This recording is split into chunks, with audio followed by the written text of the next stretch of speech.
Bonjour, nous c'est Jen et Victor, et voici Popeye, le petit chien au grand cœur que nous avons adopté. Notre besoin d'aventure nous a poussé à acheter un vieux camping-car d'occasion. Il s'agit d'un Autostar 491 sur porteur C25 mis en circulation en 1992. Sans perdre une minute, on a commencé à le rénover pour le rendre plus moderne. Nous avons commencé par retirer l'ensemble des meubles, puis nous avons refait le plafond, les murs. Victor est aujourd'hui de retour dans le sud-ouest pour poursuivre les travaux avec l'aide de son père et de son frère. Quant à moi, je ne participe pas physiquement à cette vidéo car je n'ai pas pu me libérer. Cependant, ma voix sera là pour vous apporter quelques précisions. Bonjour à tous. Aujourd'hui on va s'occuper d'essayer de refaire le plan de travail de la cuisine. Je vais vous montrer ce que ça a donné quand on l'a démonté, enfin ce qu'on a pu récupérer. Donc on a le plan de travail qui est en 3 morceaux. Popeye, il y a Popeye aussi. Ça c'est la plaque de gaz avec la plaque de protection qui va au-dessus et l'évier.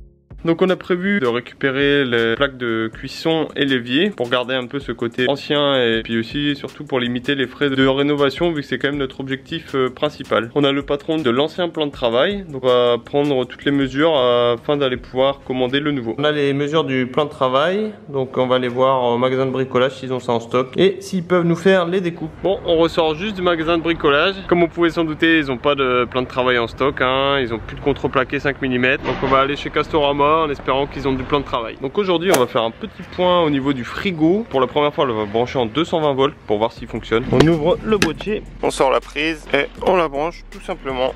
Direction l'intérieur, le frigo. Alors le petit bouton vert. Et magie, ça s'allume, voilà. Donc on va voir si ça refroidit. On va ouvrir cette petite trappe qui permet au frigo de ne pas surchauffer quand il est branché en 220 volts. Enfin c'est ce qui me semble. Donc il y a un petit ventilo aussi. Donc on va l'activer. Le ventilateur est activé ici. Je sens un peu d'air quand je mets ma main devant la grille. Donc c'est que ça fonctionne. On va laisser le frigo refroidir. Concernant le frigo, donc je l'avais branché toute la journée sur le 220. Donc très content parce qu'à l'intérieur c'est froid. Donc le frigo fonctionne. Dans le congélateur c'est pareil, c'est une bonne chose, il n'y aura pas à le remplacer. Ouais, les toutous ils veulent venir travailler, hein?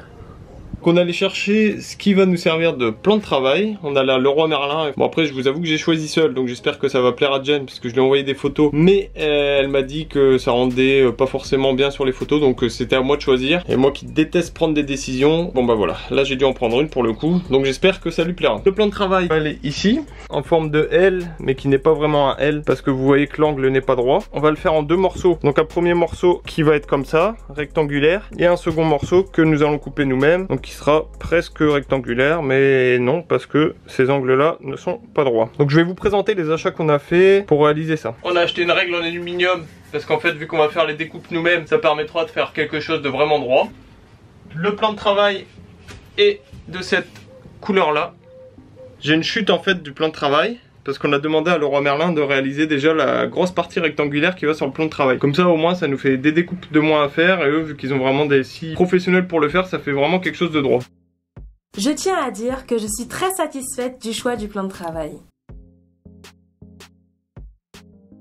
Pour cette découpe là, bon, on peut dire que c'est quasiment parfait, hein. Là il y a un petit écart au fond en fait, c'est parce qu'il y a le chauffage qui va derrière là. En fait le chauffage qui fait tout le tour du camping-car, et pour évacuer la chaleur, il faut laisser une petite ouverture. Donc on a également cette chute là et que nous allons positionner comme ça pour éviter que des choses tombent au fond du camping-car pour délimiter le plan de travail. Dites-nous ce que vous en pensez, si vous aimez bien la couleur. Concernant l'épaisseur, c'est pas très épais, vous voyez, ça fait à peine la taille de mon pouce. Je crois que c'est du 15 mm ou du 16. Je veux pas dire de bêtises, je regarderai, je vous dirai ça plus précisément quand j'aurai la réponse. On a également acheté d'autres choses pour la cuisine, notamment un robinet de couleur noire. On a également acheté des joints pour faire le tour du plan de travail. C'est du joint colle en même temps, donc ça nous permettra de coller les 2 morceaux de plan de travail ensemble. Je sais pas ce que ça va donner, on va voir. Applicable sur surface humide, multimatériaux, application facile. C'est des promesses, mais bon, on va voir si ça fonctionne ou pas. On a acheté cette petite barre de jonction.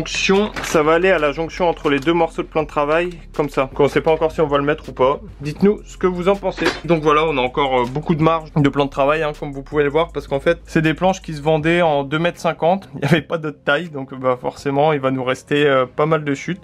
Et là-bas, il y a l'ancien évier de la cuisine qu'on va récupérer, avec les plaques de gaz également ici, qu'on va récupérer après les avoir bien nettoyées.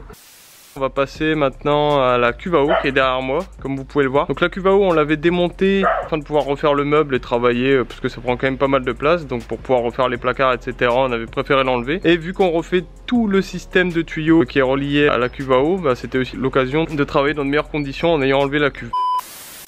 Et oui, cet été, nous étions partis acheter le nécessaire pour le système d'eau. Les tuyaux étaient vraiment dans un état très vieillissant, très usé, très abîmé. Donc on a préféré tout enlever et tout refaire. Donc on a acheté plusieurs mètres de tuyaux neufs pour pouvoir refaire tout le système à notre goût, afin que ce soit beaucoup plus propre et qu'on soit plus serein, sachant que c'est l'eau qu'on risque d'être amené à boire pendant notre voyage. Donc pour choisir les tuyaux qu'on devait acheter, on est arrivé dans un magasin spécialisé de bricolage avec 2 morceaux des anciens tuyaux afin qu'ils nous disent quel diamètre c'était, vu qu'il n'y avait plus rien marqué dessus tellement ils étaient vieux. Ensuite on leur a demandé la longueur nécessaire pour reproduire tout le système qui était déjà en place. On a pris des photos de l'ancien système, de comment c'était et les mesures des tuyaux afin de pouvoir reproduire exactement le même schéma que ce qu'il y avait avant dans le véhicule. Donc on a acheté des colliers de serrage afin de pouvoir accrocher les tuyaux entre eux, des T en laiton afin de faire la liaison entre les différents tuyaux pour que le circuit soit relié et imperméable. On a préféré prendre des T en laiton parce que c'est beaucoup plus durable et beaucoup plus fiable que le plastique pour ce genre de raccord. Nous avons acheté des tuyaux en plastique renforcé pour plus de sécurité. Le circuit de tuyaux est donc prêt à être reconnecté à la cuve. Fin du flashback, retour au présent.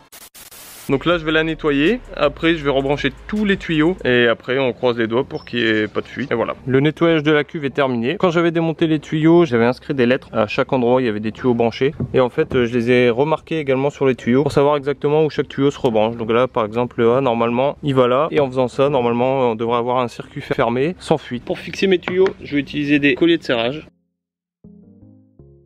On passe le collier de serrage dans le tuyau avant de le connecter à la cuve. Il faut bien enfoncer pour éviter la fuite. Une fois que le tuyau est suffisamment enfoncé, on va serrer le collier de serrage et croiser les doigts. Mais bon, en théorie, ça devrait aller. Retour dans le camping-car. L'emplacement de la cuve d'eau est situé au niveau de la banquette arrière, à proximité de la cuisine. Le gros tuyau noir, c'est l'arrivée d'eau. C'est par là que la cuve d'eau se remplit. Et le petit tuyau transparent du haut est une sortie d'eau pour la cuisine. Et celui du bas alimente la salle d'eau. Les deux gros noirs là ils vont ensemble. Après il faut raccorder celui-là. Il y a la sonde aussi. Il y aura quelques branchements électriques à refaire. Et on a ce gros tuyau là. C'est pas à quoi il sert mais il est là. Donc là j'ai l'évacuation pour faire la vidange. Donc le robinet qui vient comme ça et qui sera branché à ce tuyau là. Petite astuce pour faire rentrer les tuyaux plus facilement. On met une petite goutte de produit vaisselle dessus et ça glisse beaucoup mieux. Oula. C'est le chantier ici. On prépare la découpe du plan de travail. Il reste le petit morceau avec la coupe en biais qui va être assez technique. Voilà la machine qu'on va utiliser, une scie circulaire. Mais le plus important, c'est de faire un bon tracé. Alors vu que la découpe de l'angle s'annonce assez technique, on fait des patrons en fait pour s'assurer qu'on prenne bien les côtés. Puis après comme ça, on va pouvoir tracer sur le plan de travail pour le découper. Place aux professionnels. Le père de Victor utilise un serre-joint pour faire tenir la règle. Grâce à ça, la découpe sera plus nette.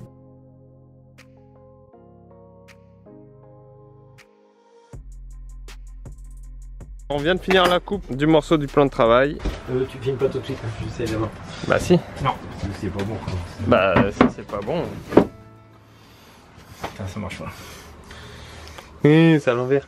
Finalement, il a été décidé de refaire entièrement cette partie du plan de travail afin qu'elle s'intègre parfaitement à celle découpée en magasin.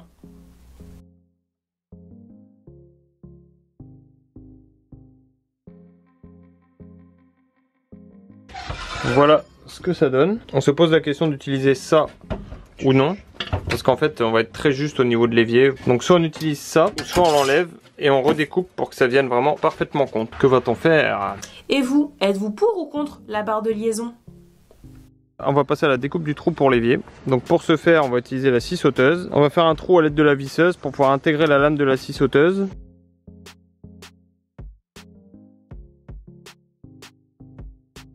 On vient de finir la découpe pour l'évier, maintenant on va voir ce qui passe dedans. Ça rentre nickel. Bon, il a été un petit peu abîmé ici, je pense que c'est nous en le démontant. On est en train de prendre les mesures pour poser le robinet.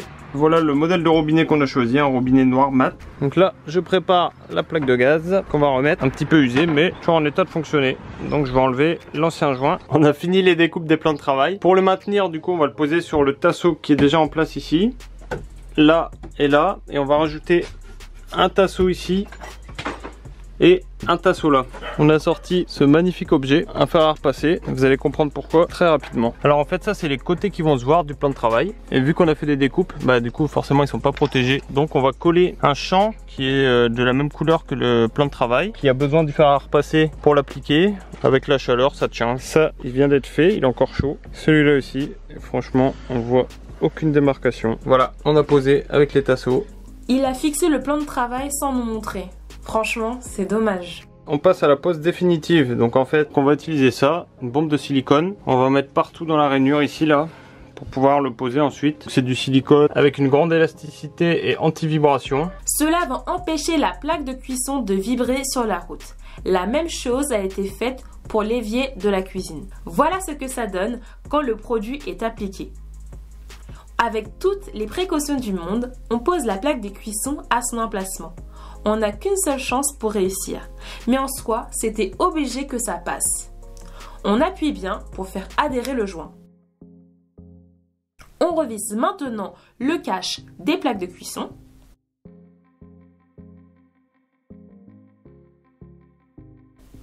On passe un petit coup de peinture sur la partie du mur car il y avait une tache dont on vous a parlé à l'épisode 14. Et voilà le résultat. La cuisine est refaite. Le fait d'avoir gardé les plaques de cuisson et l'évier lui apporte un petit côté vintage et charmant.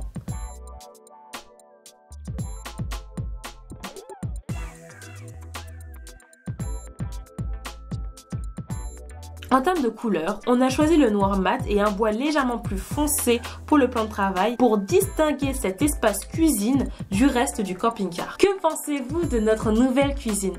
Moi, j'ai hâte d'y préparer à manger et de la voir en vrai. Il va être temps, une fois le ménage terminé, d'aller déposer le camping-car chez le garagiste qui, pour cette fois-ci, nous l'espérons, pourra faire du coup tout ce que nous lui avons demandé. On voudrait encore une fois remercier toutes les personnes qui nous laissent des commentaires. Franchement, ça nous fait vraiment très plaisir. Ça a l'air de vous plaire ce qu'on fait, donc on va continuer comme ça. Si vous avez des remarques, qu'on améliore nos vidéos, qu'on améliore également le camping-car, tous les conseils sont bons à prendre. Donc on espère que cette vidéo vous a plu. N'hésitez pas à la partager et à vous abonner. Si vous voulez être au courant de notre actualité, vous pouvez également nous suivre sur Instagram, les aventures de Jen et Victor. Salut!